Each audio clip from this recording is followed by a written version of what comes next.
सावळाच रंग तुझा पावसाळी नभापरी अलंकार ओळखा।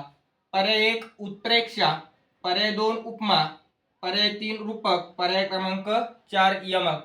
तर बघा सावळाच रंग तुझा पावसाळी नभापरी, इथं काय सावळा जो रंग आहे या सावळ्या रंगाची जी तुलना केली ती पावसाळी नभासोबत केली। कोणासोबत केली बघा, सावळा जो रंग आहे त्याची जी तुलना केली पावसाळी नभासोबत केलेली, पावसाळी नभासोबत। म्हणजे काय सांगितलंय, जो सावळा जो रंग आहे तो काय पावसाळी नभासारखा आहे।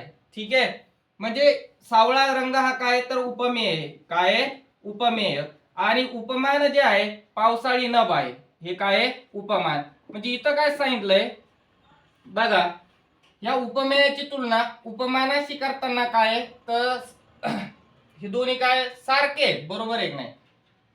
बघा ज्यावेळेस उपमेयाची तुलना उपमानाशी करताना सम, समान, सारखा, गत, त्यानंतर परी, परीस, जसा, तसा यासारखे शब्द येत असेल त्यावेळेस उपमा हा अलंकार असतो। कोणता अलंकार असतो? उपमा हा अलंकार असतो। म्हणजे याचं उत्तर काय येणार? उपमा येणार।